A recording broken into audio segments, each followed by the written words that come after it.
estreptococos, el género Streptococcus, ¿ok? Los Propionobacterium, Corynebacterium, Moraxella, ¿ok? Y aquí recuerden, ¿no?, que si hablamos de una posible infección a nivel de los senos paranasales, por ejemplo, la parte de las rhinosinusitis agudas, ¿no?, que eso ha sido tema de nuestra clase pasada, que también ya lo han visto en laboratorio, normalmente hablamos de infecciones respiratorias altas, son infecciones autolimitadas, ¿no?, benignas en la mayoría de los casos, y en realidad, cuando hablamos de autolimitada, 3 a 5 días se resuelve, el sistema inmune consigue, ¿no?, controlar esa infección porque es de tipo viral, 80% de los casos, 90% de los casos, y en todo caso, si hablamos de cuadros de rhinosinusitis aguda, ¿no?, hay un pequeño porcentaje que puede generar una infección bacteriana, que puede complicarse con la infección bacteriana, que ya tengo esto. Pero esto hay algunos factores que pueden predisponer en el paciente que desarrolle una infección bacteriana secundaria. Por ejemplo, si hablamos en el caso de una rhinosinusitis aguda, recordemos que un paciente que se presenta con una inmunodeficiencia humoral, ¿cuál es el anticuerpo que prevalece a nivel de las mucosas? ¿Y qué? Inmunoglobulina A. Entonces, tenemos un pacientito que tiene inmunodeficiencia en producción de anticuerpos, entonces hay problemas en lo que son los mecanismos inmunológicos, ¿ok? O un paciente y se puede desarrollar una infección secundaria por bacterias de cuadro de rhinosinusitis aguda. O también se puede dar que el paciente presente algún tipo de obstrucción, algún quiste a nivel de las fosas nasales. O un paciente que consume cocaína, entonces sus barreras, ¿no?, ya están alteradas. Eso hay que tomarlo en cuenta siempre, ¿ok? Una condición que pueda tener el paciente y que esto lleve a una complicación, ¿ok? Ahora, eso en el caso, por ejemplo, de rhinosinusitis aguda, ¿no?, que puede ser tipo bacteriana en apenas 2% de la población. Un paciente que ya tiene un cuadro de rhinosinusitis alérgica, se puede complicarse. Un paciente que es alérgico, ¿ok?, tiene un incremento en la respuesta inmune. Entonces, eso ya está alterado. Ahora, en este caso, cuando hablamos de cuadros, por ejemplo, de rhinosinusitis aguda de tipo bacteriano, que es raro, ¿no?, ¿quién puede ser el agente causal? Tomando en cuenta a la microbiota portadora en esa región, a nivel de la nasofaringe.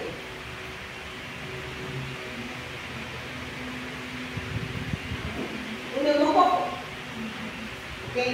Entonces, ¿por qué? Porque está a nivel de la nasofaringe como parte de la microbiota. Está por acá, estreptococo, está aquí en nasofaringe, estreptococo. Está aquí en este cuadrito, dentro de la microbiota. Entonces, puede ser el agente causal de la infección por bacterias. ¿Ok? Pero también podemos tomar en cuenta, ¿es el único? No, claro que no. Entonces, ¿quién más puede ser? Una Moraxella catarrhalis, que miren, está aquí y está aquí, la Moraxella. ¿Ok? Puede ser también un Staphylococcus aureus, está aquí y está aquí, como microbiota. Entonces, relacionen a la microbiota con un posible agente causal de la infección. En este caso, cuando hablamos de infecciones respiratorias, puede ser por una microaspiración, ¿no?, de la microbiota, de la nasofaringe, de la orofaringe, que puede generar una infección respiratoria, o también por una macroaspiración, cuando el paciente, por ejemplo, puede estar hospitalizado, se ha realizado una intubación, una traqueotomía, ¿ok? Estos procedimientos que alteran lo que es las líneas, ¿no?, de defensa y hacen esta perturbación, ¿ok?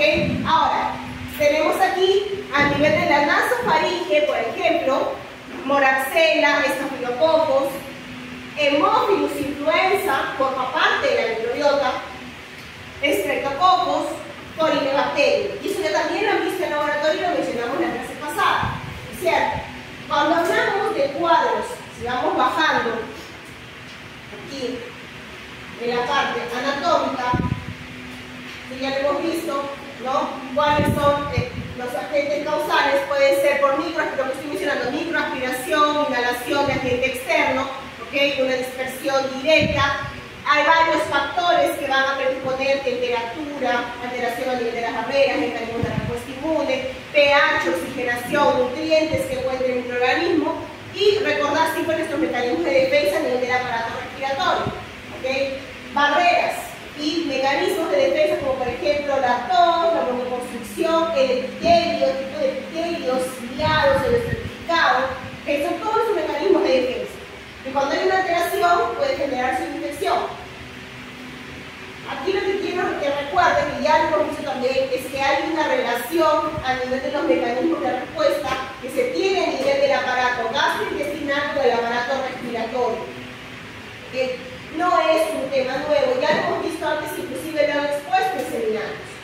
¿Okay? Entonces, los mecanismos de respuesta que se observan a nivel del tracto gastrointestinal, esos metabolitos que son generados van a inducir hematopoiesis a nivel de la médula ósea. Y si yo tengo, inclusive, una alimentación balanceada, nutritiva, rica en fibra, estos metabolitos van a inducir, aquí tengo tolerancia, tengo homeostasis. Entonces, esos componentes van a inducir hematopoiesis con el mismo perfil de homeostasis, que van a llegar al aparato respiratorio. ¿Okay? Y también tengo el mantenimiento íntegro de la estructura del epitelio, ¿okay? Por las células que están siendo generadas en el perfil de homeostasis, ¿okay? Tolerancia. Entonces, si en estas condiciones el paciente se infecta por un microorganismo externo, aquí, en estas condiciones, el sistema inmune va a poder reconocer ese agente infeccioso que ha llegado y responder eficientemente contra él y eliminar. Esa es la idea. Pero si por otro lado yo tengo una respuesta alterada de forma basal, y se puede generar por una alteración a nivel del consumo de alimentos, por ejemplo, ricos en grasa, ¿ok? Esto de aquí genera un proceso inflamatorio. Con las señales generales va a generar señales de inflamación que van a inducir hematopoiesis y son generados precursores inflamatorios. Ok, entonces aquí yo tengo monocitos inflamatorios que generan macrófagos de tipo M1 en el tejido, tengo células linfocíticas TH1, células linfoides innatas de tipo 1, que todas ellas producen interferón gamma. Y este interferón gamma producido va a incrementar la activación de las células en un perfil inflamatorio. Y si en estas condiciones yo tengo un agente infeccioso llegando externo, el sistema inmune no va a conseguir responder de una forma eficiente frente a ese agente patógeno que está llegando, porque la respuesta ya está alterada de forma básica. ¿Okay? Entonces, aquí, otro trabajo que también menciona lo mismo de esa relación. Cuando tengo homeostasis, me defino como inmunomodulación, y cuando hay alteración, es una respuesta disfuncional, alterada. ¿Qué factores pueden alterarlo? Por ejemplo, el genera disbiosis, ¿no? La disbiosis. Un proceso infeccioso, consumo de antibióticos, un paciente que fuma, ¿ok?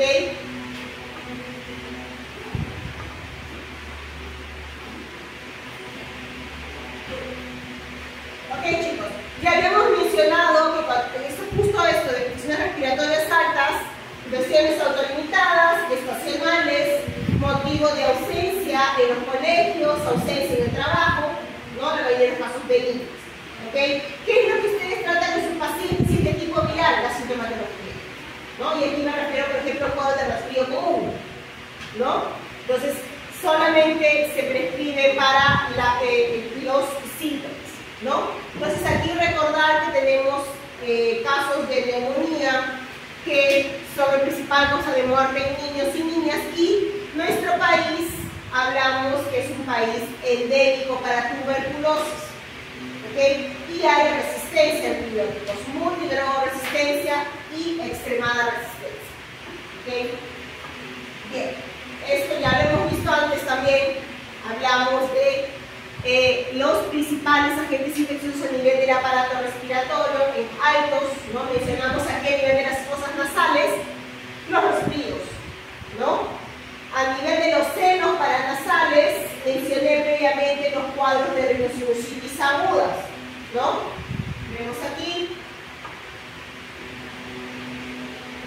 resfríos comunes, aquí, rinosinusitis aguda, a nivel de los senos paranasales. 80% de los casos de tipo viral, ¿okay? Autolimitada, benigna. Pero en algunos casos se puede dar lo que mencioné, hay una condición que predispone en el paciente un factor de riesgo, un paciente alérgico, un paciente que consume cocaína, un paciente que tiene inmunodeficiencia, y en estos casos puede generar una infección secundaria bacteriana. ¿Quién es el agente que prevalece? Neumococo. ¿Por qué? Porque se encuentra formando parte de la microbiota. Y lo vimos en el primer cuadrito. ¿Ok? Entonces puede ser principalmente causal. Pero como les mencioné, ¿es el único? No. Hay que recordar a la microbiota. Hay moraxenas, ¿no? Hay estafilococos, ¿ok? Hay hemófilos también en esa región. ¿Ok? Entonces, aquí, hablando de cuadros de otitis media. ¿Qué recuerdan de la otitis media? Proceso inflamatorio a nivel del oído medio, que es muy frecuente en niños, ¿no? Principalmente por que su trompa de Eustaquio es pequeño también. Entonces aquí se genera, exacto, se genera una presión negativa y acumulación de líquido a nivel del oído medio. ¿Okay? Entonces aquí lo que se observa básicamente es la membrana timpánica, que es nacarada, se abomba, ¿no? Por acumulación de líquido purulento. Entonces, aquí en este caso el tratamiento, si no funciona, hay que drenar. Este líquido tiene que ser drenado, porque si no se drena, corre el riesgo de la membrana timpánica desatarse, ¿no? Y aquí se generan cuadros de otitis crónica. ¿Okay? También, ¿quién es el principal agente causal? Neumococo. Porque de nuevo, está formando parte de la microbiota de la nasofaringe, hasta el 30% de la población. Y aquí recordamos la faringoamigdalitis, ¿no? El gran problema de un cuadro de faringoamigdalitis es virus o bacteria. El principal agente causal de tipo bacteriano, Streptococcus pyogenes, de hemolítico del líquido. ¿Ok? Pero aquí, ¿cómo hacen para diferenciar si es uno u otro? En el laboratorio lo han visto. En el medio del cultivo. ¿Ok? Pero son los que hablan de virus o bacterias. Criterios de centro. ¿Ok? Entonces aquí evalúa si hay exudado purulento, placas blanquecinas, pus, ¿no? Aquí está más la probabilidad de ser bacteria, ¿no? Entonces, si estamos hablando, por ejemplo, de los grupos etarios, ¿no? Hay un grupo etario, más probabilidad, si hay fiebre, más probabilidad, fiebres altas, más de 38, 39, 40, bacteria, ¿no? Menos cuadro febril, subfebril, que sea viral. Entonces, recuerda sus criterios de centro, porque cuando hablamos de cuadros de faringoamigdalitis, el 80% de los casos, aquí, es de tipo viral, pero termina siendo diagnosticado como si fuese bacteriano y se prescribe antibióticos, ¿okay? Y genera resistencia. Entonces, si es viral, ¿quiénes son? Los mismos virus que generan infecciones de resfríos comunes o de los sinusitis agudas. Estamos hablando rinovirus, coronavirus, adenovirus, parainfluenza, ¿ok? Y si hablamos de bacteria, a la cabeza es el Streptococcus pyogenes. Pero es el único, no, hay otros. Puede ser otros tipos de estreptococos, del grupo C, del grupo G, Neisseria gonorrea, el gonococo, si hablamos de transmisión sexual, ¿ok? Corynebacterium diphtheriae es el agente causal de la difteria, ¿okay? Y eso lo han visto porque se presenta como un cuadro de faringoamigdalitis pseudomembranosa, porque aparece la membrana del tejido necrótico, la pseudomembrana del tejido necrótico que genera sofocación, ¿no? Eso vamos a hablar el día de hoy también. Entonces, puede ser treponema pallidum, si hablamos de un cuadro de sífilis secundaria, ¿ok? O micoplasma o landraginofilia. Recordemos los mecanismos de defensa a nivel del aparato respiratorio, porque son estos mecanismos de defensa que cuando están alterados van a favorecer una infección. ¿Okay? Tenemos a nivel de la nasofaringe el epitelio, ese epitelio ciliado, ¿no?, que produce moco. ¿Okay? Entonces, ¿por qué? Porque cuando hay defecto en producción de moco o defecto en los movimientos de los cilios, se favorece la infección. Es más fácil para el microorganismo colonizar. Y porque no solamente el defecto, sino también los microorganismos producen componentes que alteran el epitelio. ¿Para qué? Para ellos poder colonizar. ¿Okay? Tenemos aquí mecanismos naturales como la tos, la broncoconstricción, pueden estar alterados o de manera defectuosa en un paciente. ¿Okay? Entonces predispone a una infección. O también tenemos, por ejemplo, la producción de inmunoglobulina A, importantísima a nivel de las mucosas. ¿Okay? En inmunodeficiencia humoral hay favorecimiento de infección. Entonces, ¿cuál sería el defecto en todo caso? Un paciente desnutrido, ¿okay?, un paciente con una infección crónica previa, por ejemplo un EPOC, un paciente asmático, ¿okay?, un paciente que fuma. ¿Okay? Entonces aquí puede haber alteraciones, como les mencioné, a nivel del cilio, a nivel de los reflejos de la tos, hay hipersecreción de moco, pacientes asmáticos, una hiperreacción, o un paciente trasplantado que utiliza corticoides, favorece una infección respiratoria, no solamente respiratoria, varios tipos de infecciones, pero hablando en términos de lo que estamos mencionando aquí, respiratorios. También un paciente con inmunodeficiencia, inmunoglobulina A, o si hablamos de microorganismos, ¿no? ¿Algún grupo aquí expone el neumococo ya? ¿Neumococo? Ok. El neumococo, y recordarán, tiene importantes factores de virulencia. Esto es lo que tiene que estar claro. Por ejemplo, ¿qué tiene el microorganismo que va a generar la infección? Los patógenos.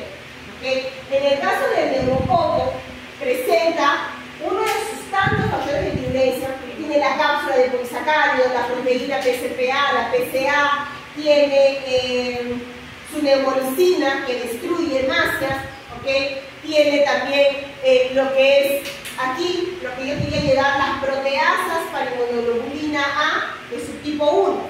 ¿Qué significa? Esta proteasa va a hidrolizar a la inmunoglobulina A, la va a descomponer, la va a destruir. Y si destruye inmunoglobulina A, el microorganismo se encuentra muy bien campante o siguiendo infectando. Porque la inmunoglobulina A es de acción neutralizante. Y es una importante función, porque al neutralizar bloquea el acceso del microorganismo a la célula que quiere él infectar. ¿Okay? Y si no hay ese anticuerpo neutralizante, el microorganismo la tiene fácil y llega a la célula, a su célula algo, ¿no? La célula que va a infectar.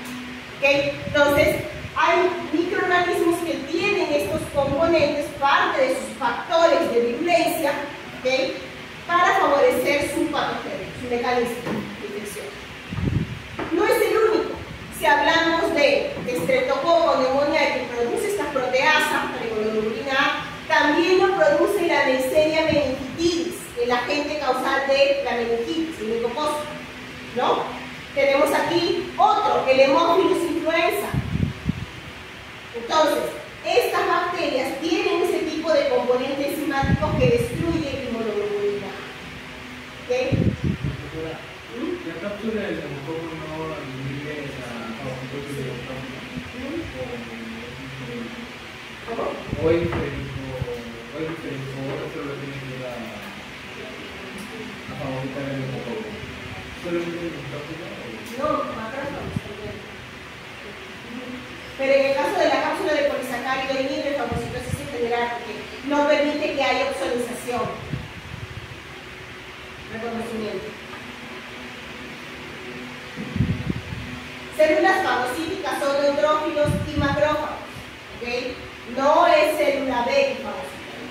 Ni dendrítica, mucho menos.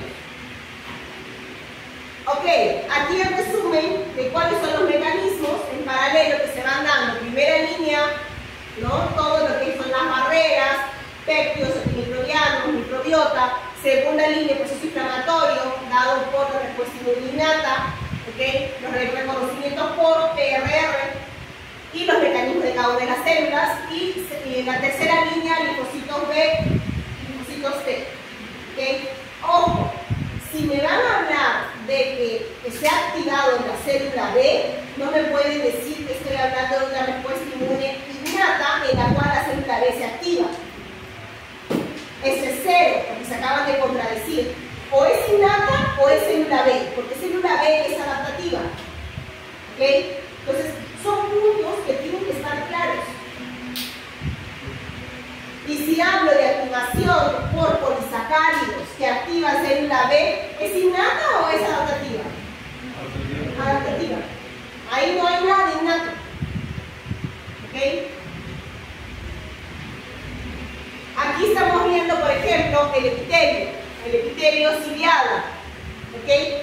Esos movimientos de los cilios, la producción de moco, capta todo tipo de partículas, microorganismos, e impide que el microorganismo tenga libre acceso a la célula epitelial. Ese es el mecanismo protector. Pero si tengo, por ejemplo, una bacteria que destruye epitelio, ¿no? O por ejemplo, en el caso del neumococo, tiene neuraminidasas. La neuraminidasa disminuye la producción de moco y altera epitelio. Le permite fácilmente al neumococo llegar aquí, colonizar, infectar las células. ¿Okay? Entonces, asocien factores de virulencia de los microorganismos, porque estos se repiten, ¿okay? A la patogenia de la enfermedad. ¿Y dónde está realizándose esa enfermedad? ¿En qué tejido? Para también recordar el mecanismo de defensa de ese tejido. Ya hemos visto los principales agentes infecciosos, alteraciones. Aquí recordando un poco otras patologías como el CRUP. ¿Se acuerdan del CRUP? ¿Quién origina el CRUP? Virus, bacteria.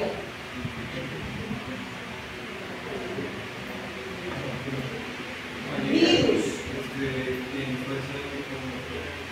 Para influenza tipo 1. Ese es el 90% de los casos.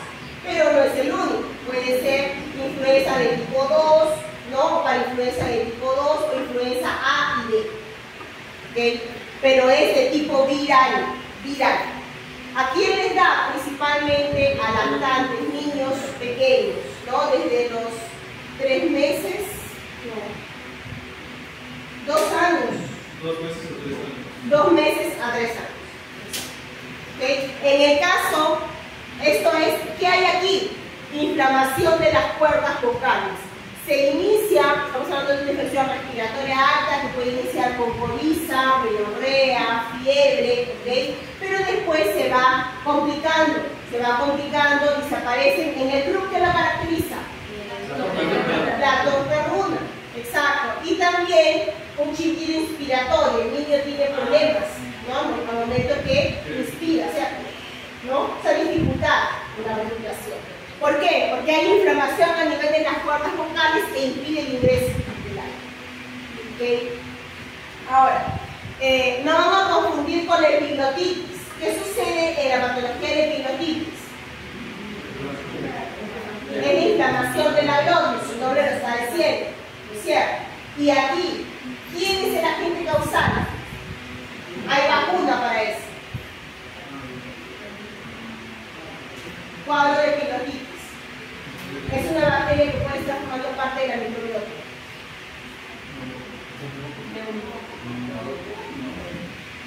En el 90% de los casos es el hemófilus, influenza, serotipo B. ¿Okay? Y hay vacuna. HIV, esas son sus siglas. Ok, ya. Pero, ¿qué contiene la vacuna?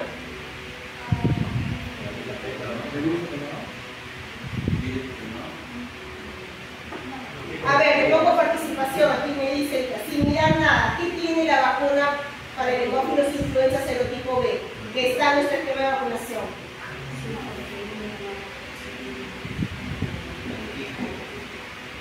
Ah, tiene el antígeno, qué bacán.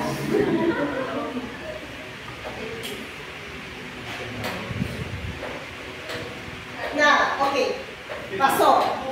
Tiene polisacárido conjugado. Tiene fragmento. alimentos, polisacárido conjugado es uno de ellos. ¿Okay? ¿Qué implica una vacuna de polisacárido conjugado?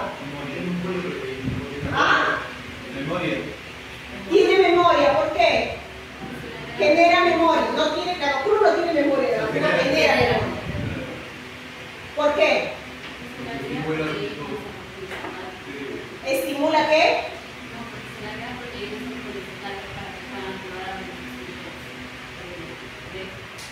¿A quiénes? ¿A qué linfocitos? A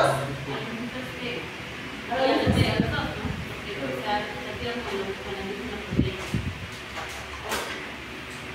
¿Ven cómo se dificulta llegar a la respuesta? Lo mismo me lo han dicho escrito. La respuesta está en lo que dijo Emily. Exactamente. Tienen aquí, normalmente la vacuna del tipo polisacárido activa ¿a quién? A las células B. Yo tengo ¿qué tipo de respuesta aquí? Respuesta inmune humoral. Producción solo de anticuerpos. ¿Y esto genera memoria o no genera memoria? No genera memoria. ¿Ok? Entonces, si sabían de esa, la otra era lo contrario, ¿no? Tengo aquí polisacárido conjugado de activo B y T, porque tiene un antígeno proteico. Igual, memoria inmunológica. Ahí tenía su punto. Me han puesto lo que han querido, que no era nada de eso. Yo no sé. Yo hablo, lo graban, toman fotos y nada. Ya yo respiré 50 veces. Has mirado ya. No, ya. Ok, cuadros de neumonía. Neumonía, ustedes saben que hablamos de una neumonía por clasificación, aquella que se da en la comunidad, que tiene atendimiento ambulatorio, y una neumonía intrahospitalaria, para la clasificación para poder estudiarlo. ¿Okay? En la neumonía de la comunidad, entonces hay algunos que van a hablar de licoplasma legionela. Ok, entonces, justamente tenemos cuadros de neumonía típica y atípica, ¿no? La típica, su nombre lo dice, las características de la neumonía son las más clásicas, ¿no? Genera una infección a nivel de las células, como los neumocitos de tipo 1, 2, ¿no? Y un cuadro infeccioso común. Y típico es un origen brusco de un momento a otro y se genera por presentar un cuadro febril. ¿Okay? Hay tos, expectoración, crépitos. Ahora, ¿quién es el agente causal de la neumonía típica? El típico estreptococo-neumonía, ¿no? Tenemos aquí, hay otros, claro que sí, pero si hablamos de típico, la general es que aquí lo puedes identificar por las pruebas de laboratorio convencionales, las pruebas que se usan de rutina. Por ejemplo, una valoración de Gram, por ejemplo, un medio de cultivo. ¿Ok? Ahora, ¿qué sucede con la típica? No puede identificarlo con coloración de Gram porque no tiene pared celular. Ahora, no lo puedo ver al microscopio óptico, por ejemplo, micoplasma, porque es muy pequeñito. Solamente lo puedo ver al microscopio electrónico. ¿Okay? Entonces no es de rutina la parte del diagnóstico. ¿Okay? No, es muy difícil que crezca en medios de cultivo. Crecen, pero generan, por ejemplo, que requieren componentes como altos contenidos de esteroles en los medios de cultivo, ¿no? Medio de crecimiento. Es diferente de lo convencional. ¿Ah? ¿Cómo? Claro, el diagnóstico se va a la parte clínica. Hay algunas pruebas microbiológicas, por ejemplo, pruebas moleculares o por ELISA, la inmunoglobulina E. ¿Okay? O sea, pareciera más que estás diagnosticando un agente viral que una bacteria, ¿no? Porque bacterias siempre empezamos a coloración, rapidísimo, pero en este caso no. ¿Okay? Y en el caso del PCR se termina identificando, por ejemplo, las proteínas de la membrana, como la P1. P1. Está en su membrana. Porque no tiene pared, está en la membrana. ¿Ok? En el micoplasma. Entonces, y las características de la clínica, ¿no? De tipo incidiente. nervioso, cuadro febril bajo, 37, máximo 38, diferencia del otro típico que tiene 38, 39, 40, ¿no? De fiebre, ¿ok? Tos seca.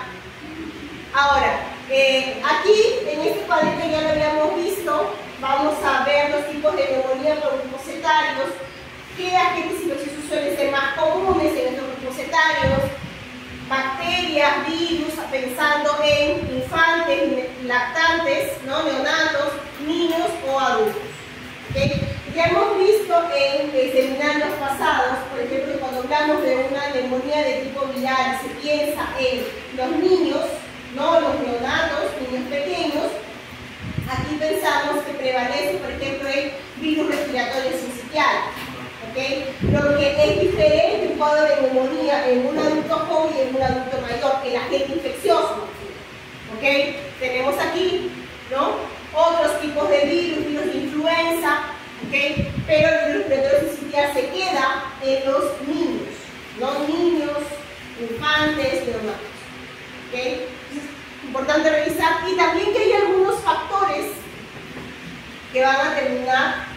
Esto yo no estoy entrando en detalles, ¿no? Porque hace unas semanas estaba hablando con un pediatra y él me estaba comentando que cuando hablas de adultos mayores, ¿no? Generalmente empiezas a más de 60, ¿no? Pero allí hay de 60 a 80 es un grupo, y de 80 en adelante las características de las patologías y infecciones son diferentes de los otros tipos de adultos. ¿Okay? Entonces, lo que normalmente los signos clínicos se evalúan, por ejemplo, en un adulto para un cuadro de neumonía, y tú esperas ver esa sintomatología para poder diagnosticar. En un adulto más de 80 o de 90 años no presenta la misma clínica, pero ya está por un cuadro de neumonía. Y son otros criterios. Eso es especialización. Yo me sorprendí, ¿no? Pero eso es para la parte de geriatría, ¿no? Que es muy interesante, pero pues, requiere ya otros criterios para evaluar. ¿Okay? Entonces, en fin, aquí tomar en cuenta, ¿no?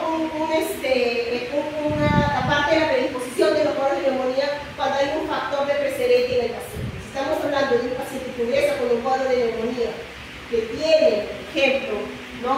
Como perfil alcoholismo, ¿no? Entonces el agente causal de la neumonía ya puede considerarse, por ejemplo, la epilepsia de la neumonía, ¿no? Si tienen un paciente hospitalizado, ¿no? Que ha salido del proceso quirúrgico, un paciente que está incubado en cuidados intensivos y tiene un cuadro de neumonía, que es una neumonía intrahospitalaria, obviamente, ¿no? Aquí ya no consideras los microorganismos comunes que puedes evaluar, sino también tienes que pensar que puede ser una coliforme, por ejemplo, por una contaminación, porque ha pasado por un proceso quirúrgico. ¿Ah? Una coliforme, una E. coli, una proteus, pseudomonas, ¿no? Entonces, ya son otros, coliformes, pseudomonas luminosa o estafilococos aureus, ¿no? Porque ha pasado por un procedimiento y ha habido una disrupción de lo que es el epitelio de las membranas. No puede haber contaminación. Ok, de tipo viral sabemos que hay de tipo ARN y de ADN. ¿Okay? Ya mencionamos cuadros de bronquitis. Aquí, en bronquitis y bronquiolitis, muy poco se hace uso de laboratorio de microbiología. Solo si se sospecha que hay brotes con determinados microorganismos. Por ejemplo, en el caso de las bronquitis viral, 60% de los casos es influenza, puede ser un rinovirus, o puede ser un virus respiratorio sincitial si se ve en niños, ¿no? Ahora, bacterianos, 6% de los casos.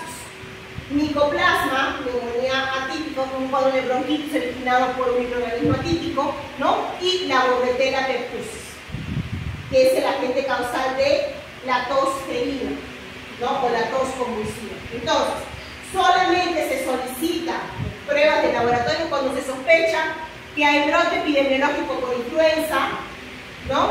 O cuando se sospecha que es un paciente que no ha sido vacunado y que está con un cuadro de infección por Bordetella pertussis. ¿Okay? Y aquí, ¿algún grupo va a hablar de la tos ferina?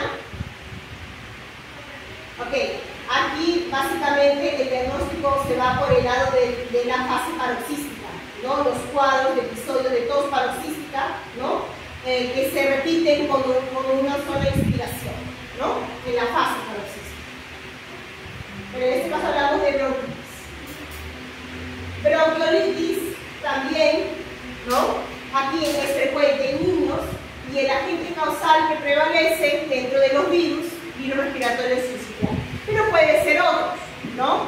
Ahora, solamente se pide, se solicita que el laboratorio de microbiología se involucre cuando se sospecha que hay una infección por virus respiratorios sinciciales.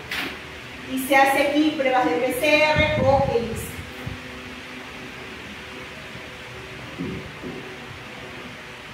Ok, entonces vamos a hablar un poquito de los cuadros de neumonía por hongos. Okay. Aquí es importante que resalte que cuando hablamos de infecciones de cuadros de neumonía de tipo fúngico, en general las infecciones fúngicas, hay un factor deficiente en el paciente.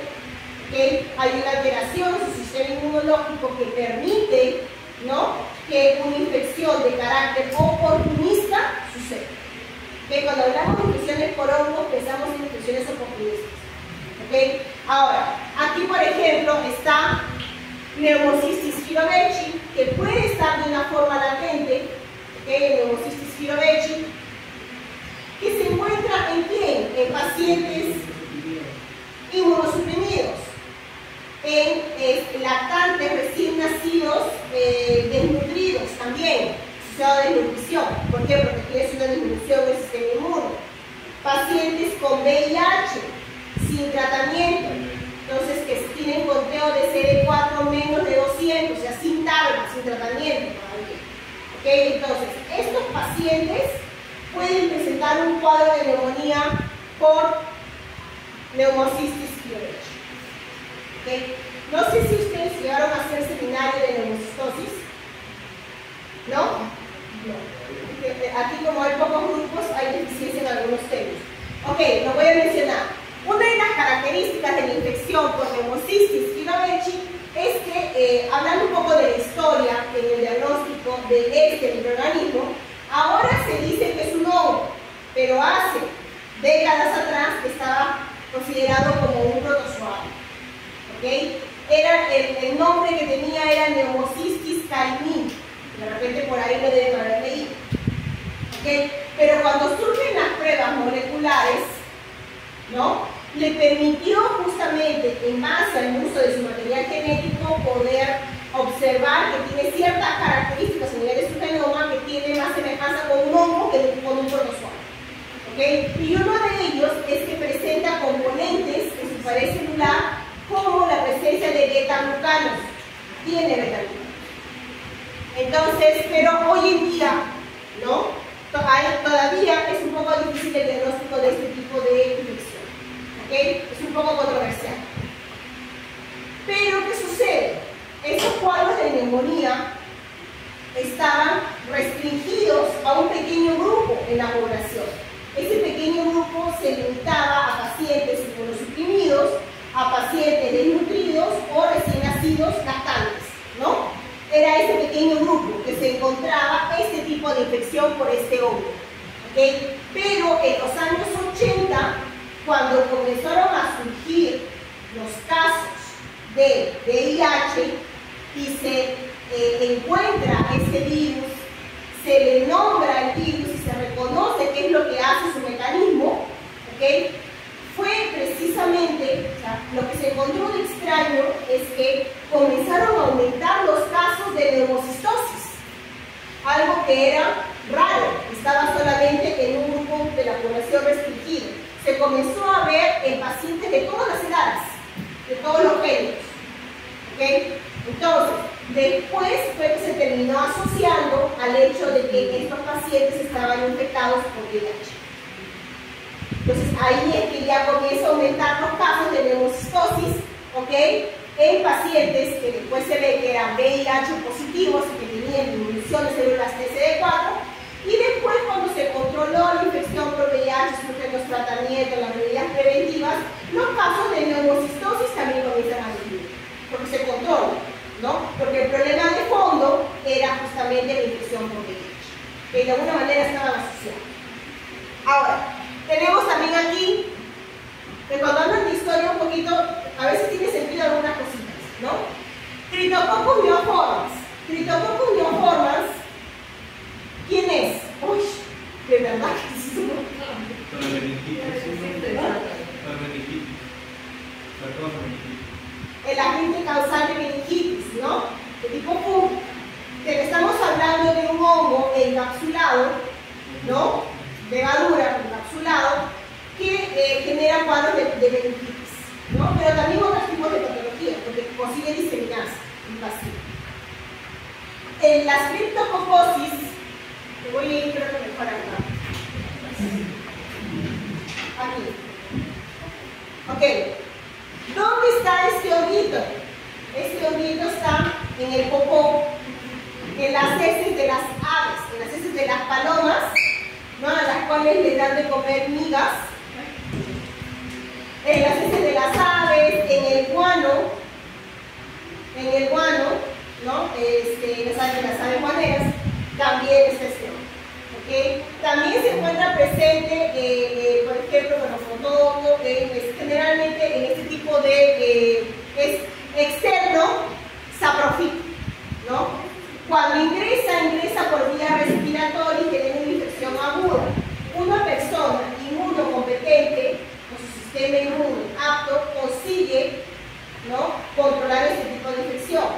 El problema es que se disemina cuando tienes un paciente justamente que presenta una inmunosupresión. ¿Ok? Entonces alterado también a sistema inmune. Por eso es el dispositivo de crisis madre. ¿Cómo?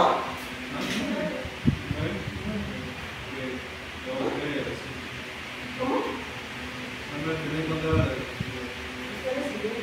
¿No encontrabas la diapositiva?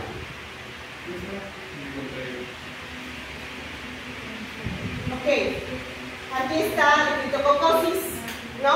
La mayoría de los casos de inmunidad comprometida, también los pacientes con cáncer, teniendo quimioterapia, también, ¿okay? Hay daño cerebral, daño al sistema nervioso permanente, ¿okay? Normalmente una vez instalada la infección puede curarse por sí sola, permanece localizada, pero cuando hay una inmunosupresión, ¿no?, ya puede diseminarse. Pero, o sea, eso comienza con un tipo de procesamiento y luego como que va tomando una forma amor, comienza a cubrir un tipo de estabilidad. Primero empieza con un procesamiento y luego cuando quería terminar su terapia se ponía como tipo de la piel y comenzaba a botar de tipo líquido. ¿Le digo poco? Aquí viene Pero él tenía que...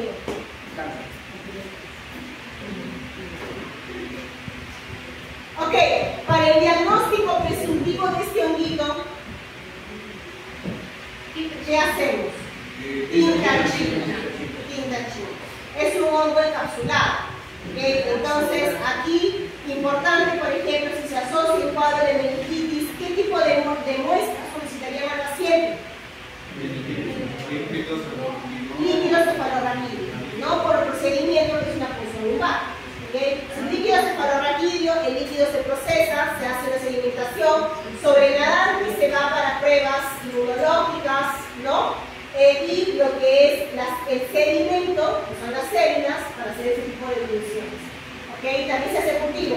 Pero un detalle es que cuando ya realizas sospechas, hay un cuadro, la anamnesis ya te dice muchas cosas, ¿no? La historia clínica. ¿Okay? Si ya sospechas porque el paciente es un paciente con cáncer, o el paciente es un paciente con VIH, ¿okay? O en todo caso, y tiene esta característica de un cuadro de meningitis, rigidez en la nuca, entonces tú solicitas muestra de líquido cefalorraquídeo, ¿okay? Y tú ya sospechas que puede ser un meningococo, porque también puede ser una bacteria, ¿no? La Neisseria meningitis. Entonces, tú haces una tinta china, en laboratorio solicitas, ¿no?, una tinta china, y si sale positivo para Cryptococcus, ya inicias tratamiento. No esperas ningún motivo. Porque esto de aquí, a pesar de ser presuntivo, en este tipo de casos clínicos, ¿no?,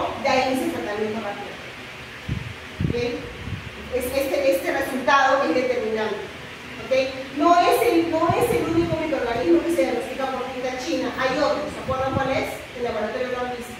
Bueno, hay Por tinta china. para encapsulados o para Encapsulado. encapsulados. El criptococo no importa. Por eso. No, ese es el criptococo, pero hay otro. Y es una bacteria. Allá, el otro gente causal. Allá, pues, no. Pero no, la Klebsiella. Klebsiella pneumoniae también se le hace tinta china. El laboratorio está en una diapositiva que se ha puesto que ni siquiera lo han mirado. No sé en qué clase está en esta, no recuerdo, pero sí está. O sea, la diapositiva es una diapositiva que claramente es esta, aquí grande. Y ahí te dice criptococo y también abajo está el nombre. La Klebsiella. Ok, ¿ah? No sé, no, porque no me acuerdo. La Klebsiella, ¿qué es? La Klebsiella neumonía es agente causal de neumonía. Klebsiella neumonía. La acabo de mostrar. Sí, pero es un nombre. Por eso es que a veces estoy disociando un poco. O sea, sí estoy. Es que me están mirando y no me están mirando. Es que Después, estoy en fase hipocondrial, es mi mayor caliente. aquí no está Klebsiella pneumoniae y lo dije, paciente alcohólico. Para que vean que no me escuchan. Y 3 diapositivas antes, lo había señalado ahí arriba, nada. Ahora lo pregunto en el examen y también lo dice. Aspergilosis. También, cuando hablamos de una infección por aspergilosis está relacionado, este honguito oportunista, a varios tipos de patologías. ¿Okay? Entonces, son patógenos invaden vasos sanguíneos, producen isquemia, necrosis, edema, hemorragias. ¿Ok? Ahora, pueden ser invasivas, en general las formas más graves, en pacientes inmunodeprimidos y que llevan a la mortalidad. Pueden presentarse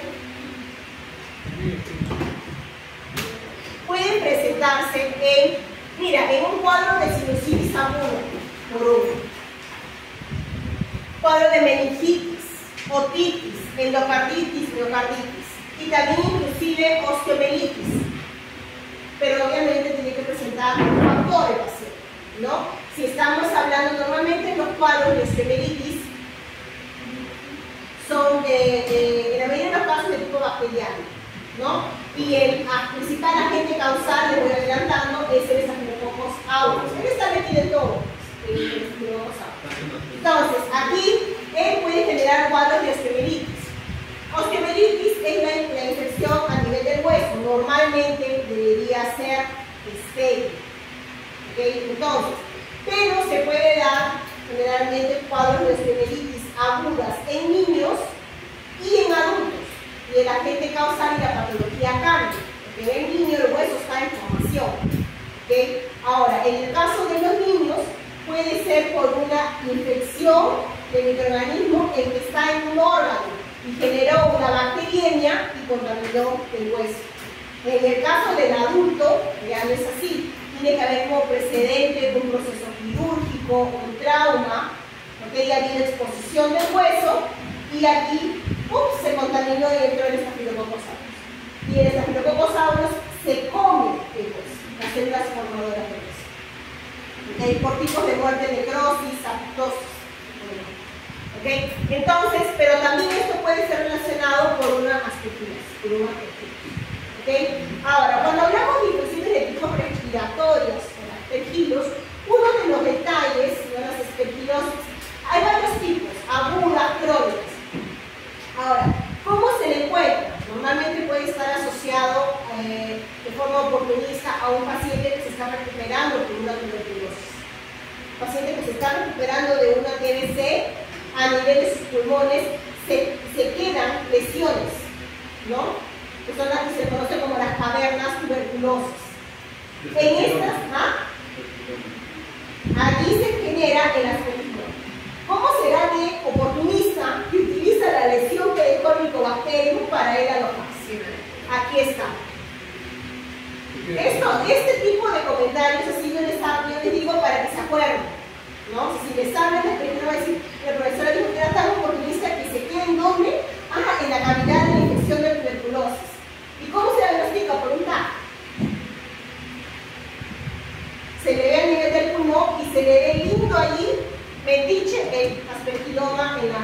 infección que es con Mycobacterium. ¿Ok? Entonces, vean aquí diversos tipos de enfermedades producidas por el aspergillus. ¿Ok? Desde reacciones alérgicas, pacientes aquí se presentan con un tipo de hipersensibilidad, ¿no? Hay tipo 1, que son los aspergillosis broncopulmonares, ¿ok? Que aquí reacciones alérgicas a nivel de senos paranasales, vías respiratorias, coloniza, ¿no? A nivel de las cavidades, ¿ok? Y hay que tomar en cuenta las inmunodeficiencias, porque cuanto más severas son las inmunodeficiencias, más graves son las infecciones por aspergillus, que puede llevar al paciente a la muerte. Difteria. ¿Quién origina la difteria? Acá nos pone la difteria, ¿no? Corinebacterium difteriae. ¿Quién es? Este bendito. ¿Quién es? Es un bacilo gram positivo, catalasa positivo, no esporulado, no móvil. ¿Ok? Aerobio estricto. Ok, entonces, estamos hablando que produce toxinas. ¿Ok? Y esas toxinas son las que están relacionadas a las infecciones sistémicas. ¿Ok? ¿Cómo te infectas? Generalmente aquí pueden ver qué tipo de patologías. Algunas especies atacan hospederos saludables, ¿ok? Mientras que otras atacan individuos inmunocomprometidos. ¿Qué tipo de lesiones? ¿Qué tipo de afecciones? A nivel de los linfonodos, linfadenitis granulomatosa, a nivel de los pulmones, cuadros de neumonía, a nivel de la faringe, que es que se genera la faringoamigdalitis pseudomembranosa, infecciones en la piel, también, que pueden ser motivo de contacto por contacto directo con la piel, a nivel de patologías como las endocarditis, y aquí se presenta justamente lo más frecuente en pacientes que tienen dispositivos intravasculares. ¿Qué sucede? Hay inflamación a nivel del músculo cardíaco, insuficiencia cardíaca, puede llegar a parálisis, coma, y el paciente puede fallecer. Esas son las formas más graves.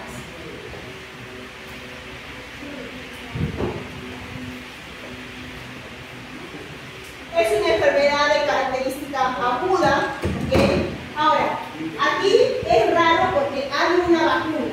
¿Qué tipo de vacuna es? Yo le pregunto al DTP. Pero para niños es un DTPA. Ok, comienza con la pentavalente. En la pentavalente ya está la toxina, el toxoide. La vacuna de tipo toxoide, ¿no? A los 2, 4, 6 meses. Después la DTP y la DTPA. Entonces, ¿por qué? Porque tenemos justamente, ¿no? ¿A quiénes le da? A los no vacunados. ¿Ok? Ahora, también esto se le da en equipos en edad escolar, por eso la vacuna en los niños, o pacientes neutropénicos o inmunodeficientes. ¿Ok?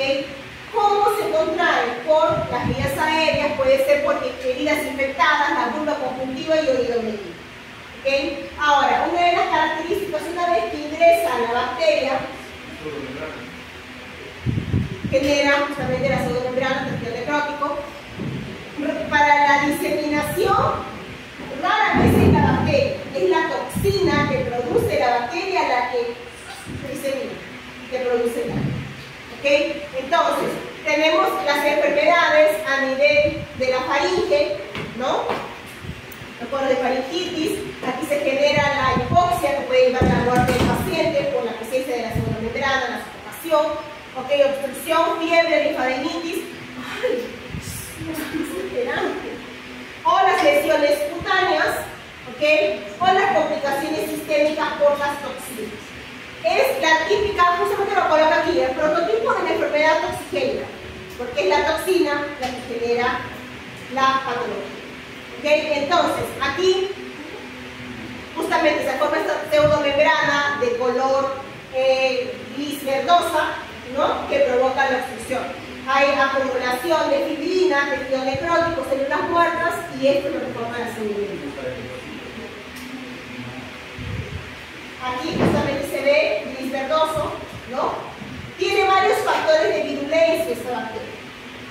El antígeno K está relacionado a inhibir fagocitosis, el factor de Core, que es tóxico, le permite a la bacteria sobrevivir dentro del macrófago. Tiene las exotoxinas, y justamente aquí está relacionado, ¿no? Que se sabe, ya sabemos por definición de factores de virulencia, de toxigenicidad, que las exotoxinas se someten a tratamientos como calor, ¿no? Exactamente, calor, hormón, y se transforman en toxoides. Y esto es lo que yo uso para la vacuna. ¿Okay? Entonces, también tienen, aparte de toxinas, exoenzimas, hieralurinasa, neuraminidasa, desoxirribonucleasa. Todo ello le favorece la colonización y destrucción del epitelio, ¿no? Y genera que edema, hemorragia. Bien. ¿Cómo funciona la toxina? La toxina, en este caso, te voy a arrancar con inflamando. La toxina tiene dos subunidades unidas por puentes disulfuros, la subunidad A y la subunidad B. De la subunidad A, que es importante, que tiene la parte enzimática, que es la parte catalítica. De la subunidad B, que es importante, que tiene dos dominios, un dominio del receptor para unión al receptor en el que se va a fijar la toxina, y el otro dominio que es de translocación, que justamente le va a permitir a la subunidad A traslocarse después que entra del endosoma al citoplasma. ¿Okay? ¿Cómo funciona esto? Tengo la toxina de la difteria, sus dos subunidades, tiene que encontrar un receptor para poder unirse. ¿Qué receptor usa? ¿A qué receptor se va a unir la toxina?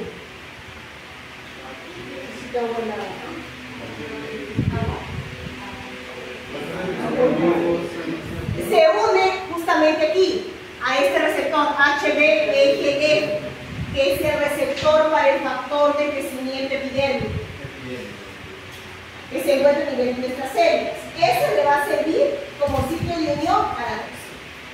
Entonces, la toxina se une a este receptor y va a ingresar a la célula que está infectada. ¿Cómo funciona? Justamente uno de los mecanismos que es favorecido es la formación a nivel de esta vacuola endocítica, que es este componente que es la clatrina. La clatrina es un componente proteico que facilita la entrada de todos los componentes que están en la membrana hacia el endosoma, dentro de la célula. Entonces, favorece esta formación del endosoma, y dentro del endosoma yo tengo la toxina. Esta toxina, como ya mencionamos, tiene subunidad A, subunidad B, ¿no? Entonces, la subunidad A, que es la parte catalítica que está dentro del endosoma junto con la subunidad B, tiene que salir al citoplasma y lo va a hacer utilizando el dominio de translocación de la subunidad B, que le sirve como un puente para que la subunidad A salga, y aparte aquí ya está activada. Al activarse, ¿qué va a hacer? La acción enzimática. ¿Sobre quién? Sobre el factor de elongación de tipo 8. ¿La proteasa? ¿Cómo no funciona ahí? ¿Cómo? La proteasa. ¿La proteasa? Ah, la proteasa va a ayudar a activar aquí. Ayudar a activar. Ok, entonces, aquí yo tengo, ¿no? La subunidad A, que se ha traslocado a la parte de afuera del citoplasma y va a actuar sobre la nicotinamina de leucina trifosfato y la va a ribosilar, que implica que va a hacer que ceda un componente de ADP, un único componente de ADP hermosa, y se va a unir al factor de elongación. Y una vez que se une al factor de elongación por medio de la ribosilación, este ADP hermosa alteró la estructura del factor de elongación y este ya no puede más entrar al ribosoma. No puede ingresar al ribosoma, no va a poder regenerar proteínas. Y una célula que no produce proteínas, bueno, esa es la acción de la toxina. Altera la función básica metabólica de una célula que está produciendo proteínas. ¿Ok? Entonces, aquí yo tengo, obviamente esto va a ser en varias células, voy a tener tejido necrótico acumulado. Y esa es parte de la pseudomembrana, que justamente se ve aquí. actuar sobre las células, no, la toxina actúa sobre las células, tengo acumulación de fibrina y voy formando la pseudomembrana. Aquí. Llega la toxina, ya no puede entrar el factor de elongación al ribosoma, ya no se produce. Aquí es otro gráfico que muestra lo mismo, ¿no? Cómo se va a actuar. Entonces, como no hay síntesis de proteínas, porque sigue alterada la célula muerta. Entonces, tomar en cuenta que el factor de elongación 2 es esencial para la síntesis de las proteínas de las células celular. Sí. También hay este síndrome de la patología que es el cuello de toro, en la facilidad que tiene difteria.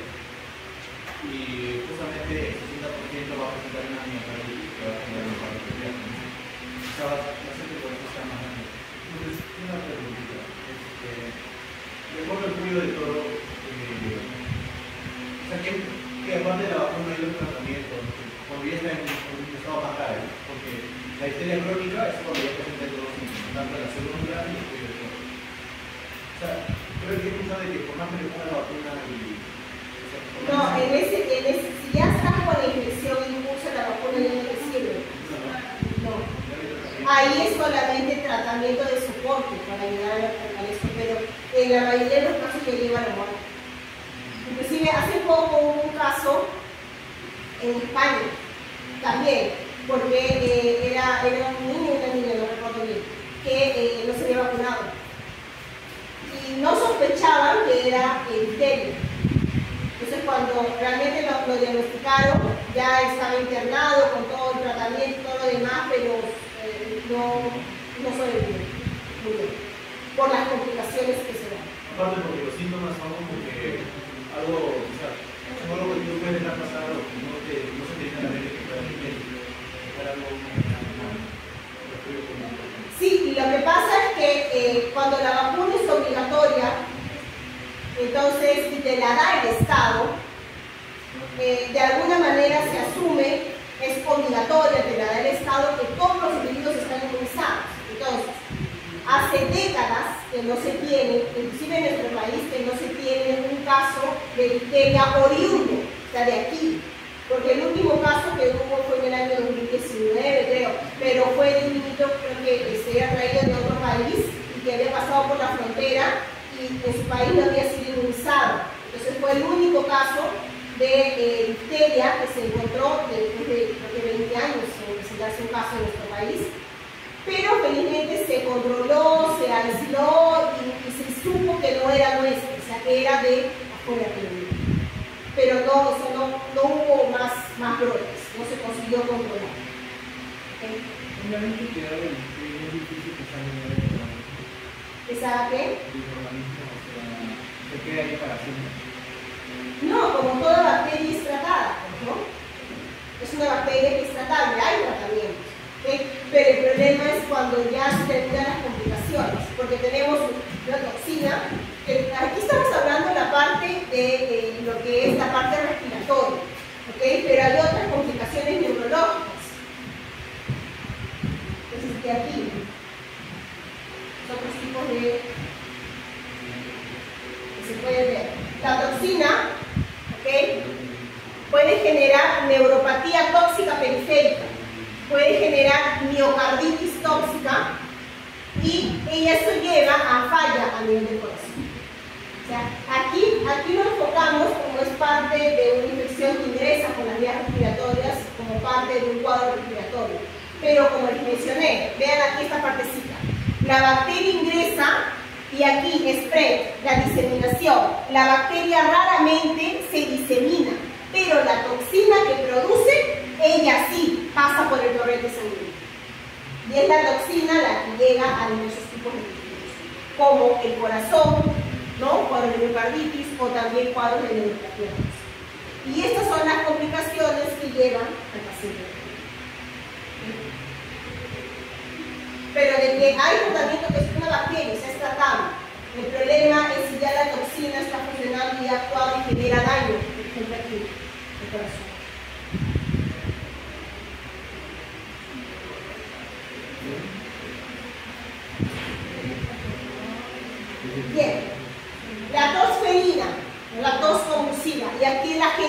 sales otra bacteria, que es la Bordetella pertussis. ¿Okay? Ahora, aquí, característica por la tos violenta, incontrolable, altamente contagioso, le puede dar a personas de cualquier edad, ¿okay? Pero generalmente aquí cuando hablamos de tiempo, la duración a 6 semanas. Pasa por fases. ¿Qué fases? Estamos hablando aquí, la fase catarral, una de ellas. La fase catarral es difícil que se diagnostique porque se asemeja a otros tipos de patologías de cuadros respiratorios, ¿no? Que tienen aquí rinorrea, congestión nasal, estornudo, tos leve, moderada. Exacto. Esa es la fase catarral. El catarro. En español es catarro. ¿No? Fase catarral. Ahora, ¿cuándo se ayuda para el diagnóstico? En la fase paroxística, la siguiente. Aquí, que dura de 1 a 6 semanas. Aquí tienen los accesos de tos con una única inspiración. Tos violenta, ¿okay? Que puede durar, profunda, ¿okay? Aquí los pacientes presentan entre 20 a 30 episodios por día de tos. ¿Okay?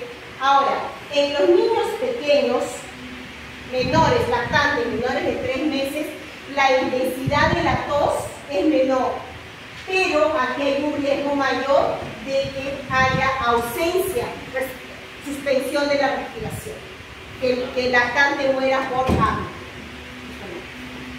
O sea, el hecho de que no tenga accesos de tos en los lactantes nos perjudica, ¿no? Porque puede haber parada de respiración. Y la siguiente fase es la fase de convalescencia. En esta fase de convalescencia la tos paroxística disminuye, ¿okay? Pero aquí puede haber complicaciones, ¿como cuáles? Por ejemplo, cuadros de neumonía, convulsiones, encefalopatías. ¿Y por qué? Porque estamos hablando de una bacteria que tiene un montón de factores de virulencia. Inicialmente estamos hablando de una bacteria que ingresa por las partículas del aerosol, ¿no? Por las partículas de flujo, y se adhiere a la nasofaringe, el epitelio ciliado de la nasofaringe. Y a nivel de la nasofaringe produce sus toxinas. Estas toxinas generan una toxicidad sistémica. Entonces, aquí ¿qué vemos? Vean a la bacteria, la Bordetella pertussis. Sus fimbrias, ya sabemos, le dan adherencia, ¿okay? Y en esas fimbrias tienen componentes como perfractina y la hemaglutinina filamentosa. Esto aquí le permite adherirse a las células del epitelio ciliado de la nasofaringe para poder, ¿no? Se adhiere y después coloniza. Entonces, se unen a las glicoproteínas y también le permite, como un mecanismo de escape, adherirse a los macrófagos. ¿A qué parte de los macrófagos se adhiere? Al receptor de complemento de tipo 3 de los macrófagos. Y le permite que en todo caso el macrófago lo transporte o entrar en el macrófago, pero de esta manera, como no es fagocitado, porque se ha adherido a un receptor en ella misma, no hay fagolisosoma, o sea, no hay destrucción de la bacteria dentro del macrófago. Y sobrevive dentro. ¿Okay? Entonces, ¿qué más? Esta bacteria tiene por genera una intoxicación sistémica, tiene varias toxinas.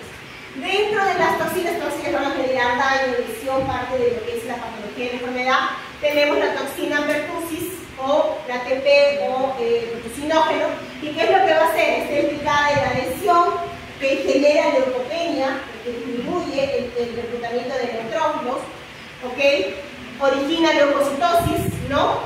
Linfocitosis, altera, se ancla los signos respiratorios. La adenilatociclasa inhibe la fagocitosis, permite que la bacteria escape al sistema inmune. La CTT, que es la toxina traqueal, produce destrucción de células ciliadas, y la toxina dermonecrótica genera necrosis de las células. Aquí está justamente la toxina pertussis, aquí está la dermonecrótica y la toxiclasa. Aquí es el mecanismo de entrada de la toxina pertussis. Se adhiere a los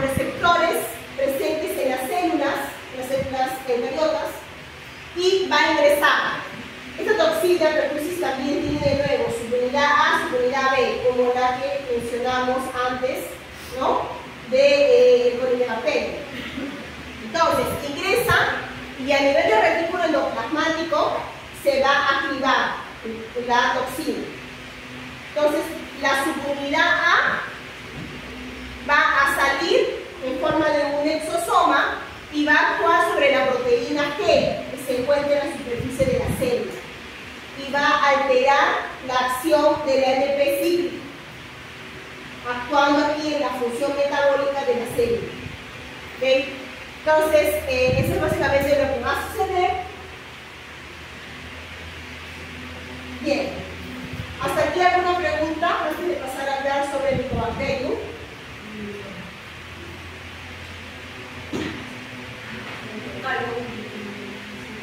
Hace unos calores que salió.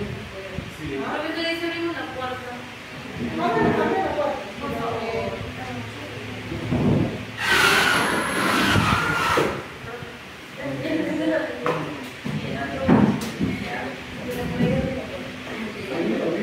Ya me caí.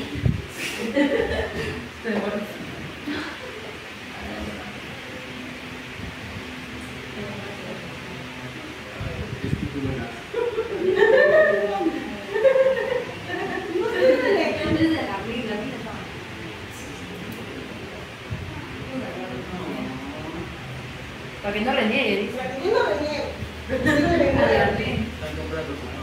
Sí. Después, Escucha. Ok, ¿qué es el Mycobacterium? El Mycobacterium aquí, ¿qué características tiene?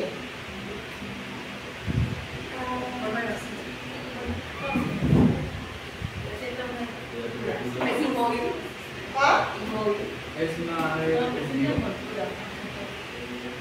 Estamos hablando de una bacteria que su envoltura tiene componentes de ácido glicólico. muy como así, ácido del color resistente. Exacto. Entonces, recuerden que no puede ser coloreada con una coloración de blanco. O sea, estamos hablando de la tinción. ¿Cuál es la tinción? Azul de metileno. Sin níquel. ¿Ok?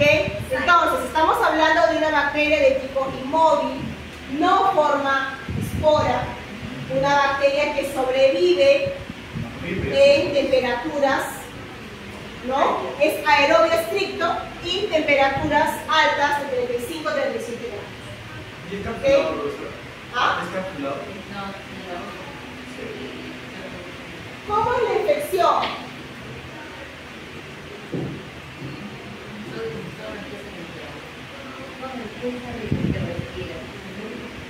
La infección primaria por Mycobacterium o primer contacto con Mycobacterium no generalmente se da cuando se es niño, ¿ok?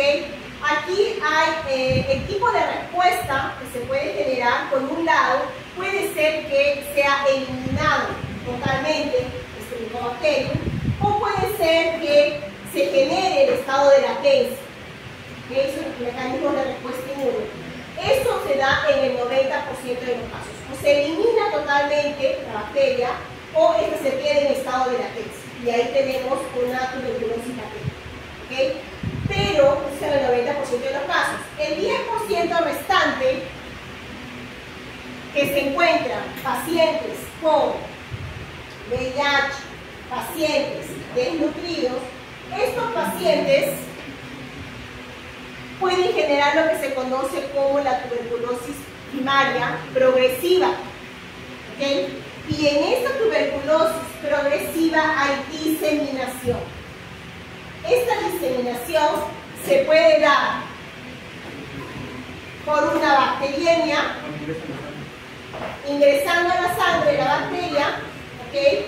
O a nivel de los pulmones progresiva y después a la al torrente sanguíneo. Y aquí, como estamos hablando, vean las condiciones del paciente. Es un paciente que su sistema inmune está totalmente alterado. ¿Okay? Entonces, este pacientito va a terminar desarrollando las formas extrapulmonares de tuberculosis. Estamos hablando de la tuberculosis ganglionar, enfermedad de Koch, ¿no? Las meningitis por Mycobacterium, ¿ok? A nivel de linfonodos.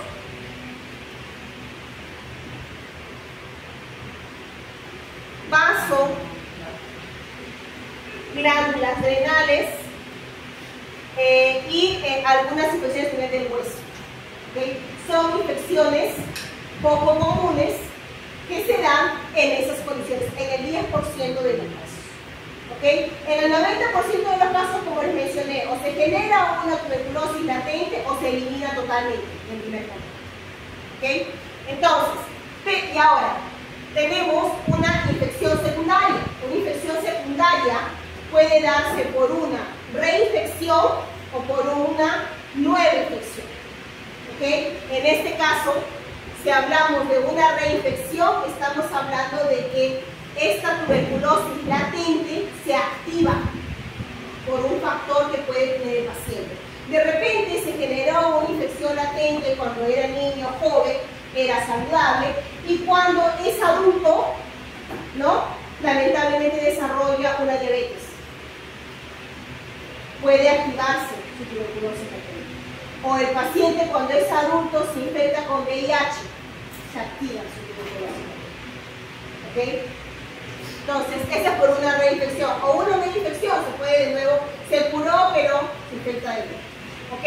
Entonces, y aquí tenemos justamente las lesiones que se pueden dar a nivel de pulmón. ¿Ok? Aquí vemos justamente formas de presentación de tuberculosis.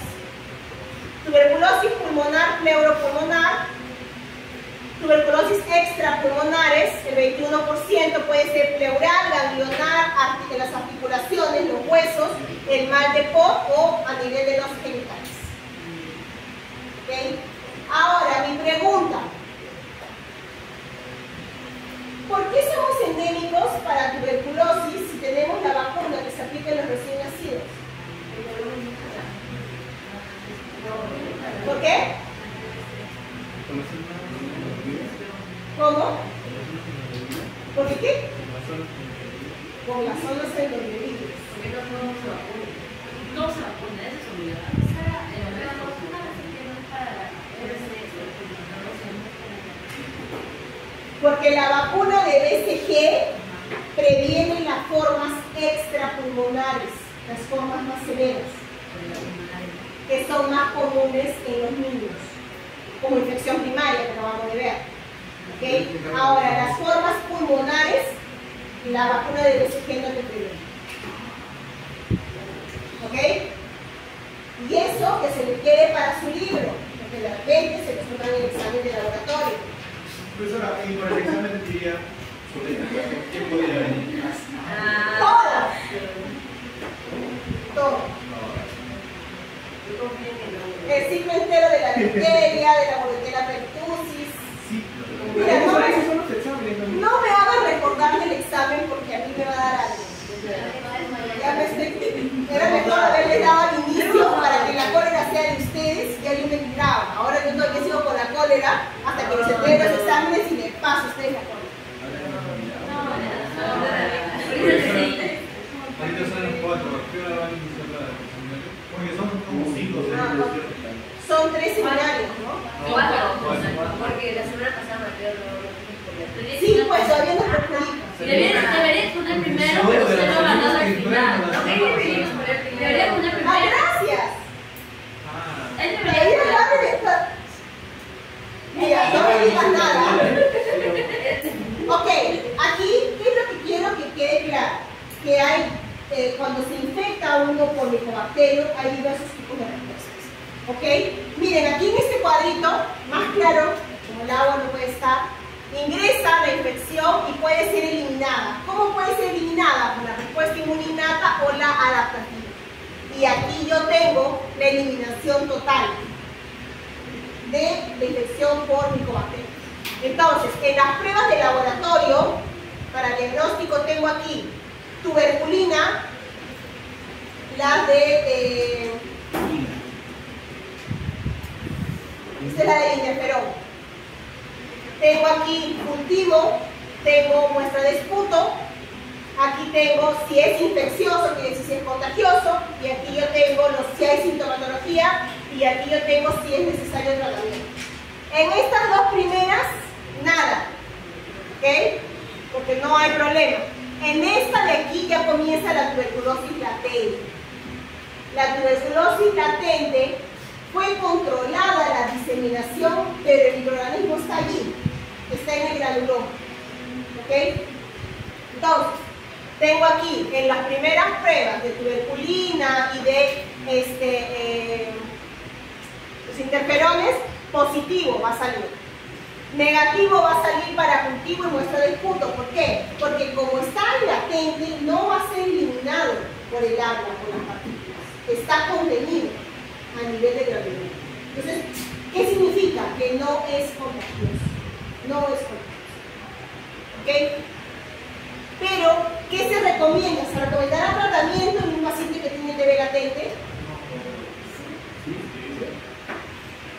Generalmente las pruebas y los pacientes con tuberculosis latente se encuentran en los cuidadores de pacientes tuberculosos.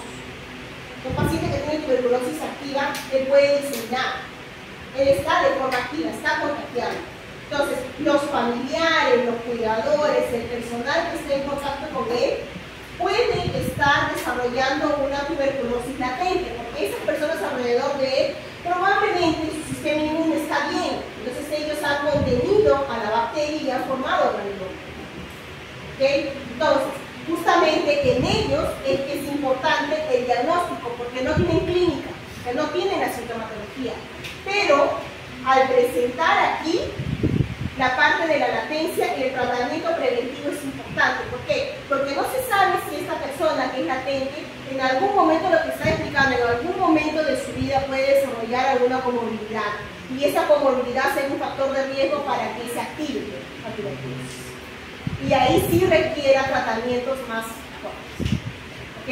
Entonces, por eso es que es importante, todo el personal que está a nivel de los centros, en los hospitales, que trabaja con pacientes con tuberculosis, tienen ese tipo de pruebas para evitar que haya justamente esta latencia. ¿Okay?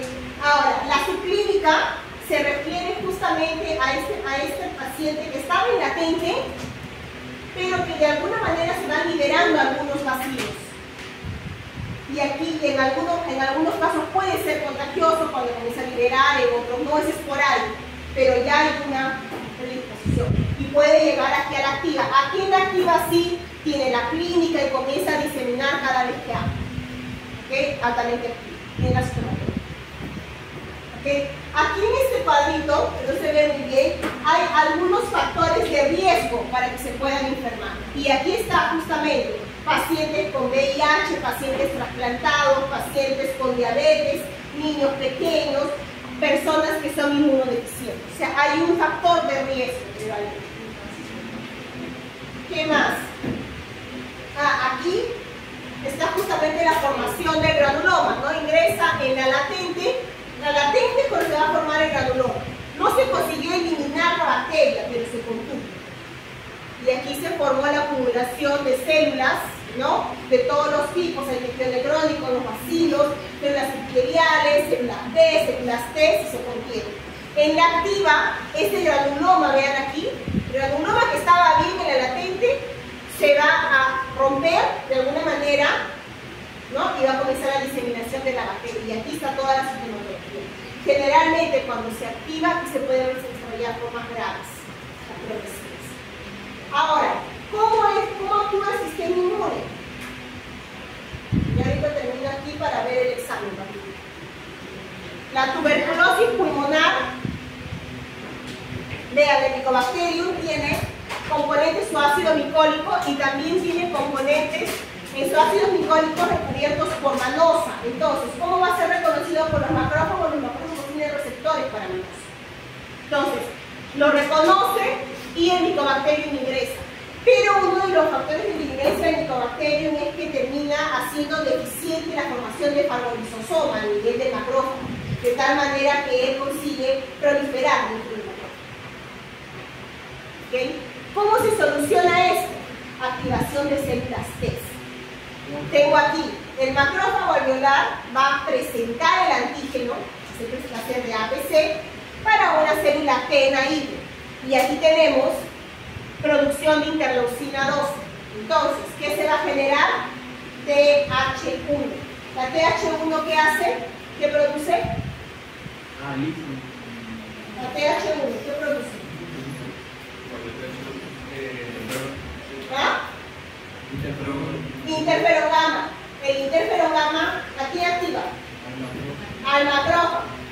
Entonces, tengo aquí macrófago, APC para célula T naive, la célula T se genera TH1, la TH1 produce interferón gamma, que a su vez va a superactivar ¿a quién? Al macrófago, y el macrófago va a activar las intermediarias de oxígeno, óxido nítrico, y destruye, realiza estallido respiratorio, ¿no? O pulso oxidativo, y destruye lo que ha causado. Entonces, para el control de la bacteria es importante la presencia de células T, H1, células T. Entonces, aquí, ¿por qué mencionamos esto? Porque pacientes que tienen inmunodeficiencia, pacientes que tienen disminución, pacientes con VIH, tienen problemas con todo este tipo de cosas. ¿Ok?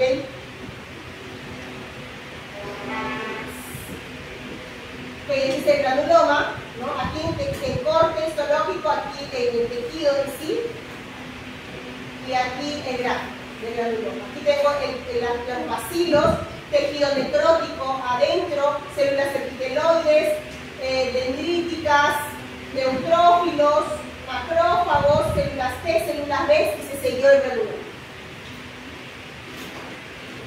Aquí las diferencias lo he puesto en información entre una tuberculosis latente y una pulmonar. Son todas las que he mencionado en el cuadro anterior y que están más resaltadas. Ahora, aquí lo que me interesa es ver el mecanismo de la respuesta inmune. ¿Por qué se hablan en términos de respuesta inmune de una latente y de una activa? Porque lo que se asocian en los trabajos es que hay deficiencia en la presencia de los anticuerpos. Entonces, en cuanto a una tuberculosis latente, el anticuerpo, hablando de la IgA, es neutralizante y neutraliza el acceso de la bacteria al epitelio, ¿okay? La IgM aquí va a opsonizar, con la función de los anticuerpos, opsoniza y promueve fagocitosis. Ahora, eso sucedería en una latente, que de alguna manera hay un control de la bacteria. ¿Okay? Ahora, ¿qué sucede en una activa? Los anticuerpos no funcionan. Anticuerpos que se generan no son neutralizantes. La IgG que se genera va a promover la infección de la célula del epitelio. Se va a favorecer que la bacteria ingrese a la célula del epitelio. No va a neutralizar, va a favorecer. Y la IgG también al Mycobacterium va a favorecer que infecte macrófagos. Entonces, al infectar macrófagos va a proliferar como si fuera su casa dentro de los macrófagos. Esa es la idea de la acción de los anticuerpos. Y aquí, para que vean una clara diferencia entre una infección primaria, secundaria o progresiva de tuberculosis. En la primaria, como les mencioné, el primer contacto puede ser eliminada totalmente la bacteria o puede quedarse, ¿qué tal?, en forma latente. ¿Okay? Entonces, en la secundaria, yo tengo a nivel del pulmón o extrapulmonar, puede ser por reactivación o reinfección. Aquí yo tengo una respuesta más rápida y agresiva y se forma lo que se conoce como la cavitación en la secundaria. Y puede generarse una tuberculosis miliar, o sea, una tuberculosis extrapulmonar. Y en la progresiva, la progresiva es la que se da en personas inmunosuprimidas, pacientes con VIH o adultos mayores. Entonces, aquí el 5% de la población, y aquí sí estas son las formas más graves. Se va a decir. ¿Okay? Bueno, y estos aquí son los tratamientos diversos que, solamente para mencionarlos, ¿no? Diversos tipos de antibióticos, isoniazida, rifampicina, piracinamida, el tambutol, las fluoroquinolonas, que son aquellos que hay multiresistencia, las fluoroquinolonas, ¿no? Y aquí saber que el tratamiento va a depender de la acción de cada uno de esos antibióticos. Algunos tienen acción bactericida, matando a la bacteria, y otros tienen acción bacteriostática, solamente inhibiendo la acción proliferativa, ¿no? ¿Ok, chicos? Eso sería todo. ¿Alguna pregunta hasta aquí? Nunca tienen preguntas. Yo voy a hacer mi lista de preguntas. Para ¿Ah? No, lo leo ahorita. Ay, qué gracioso preguntar. No.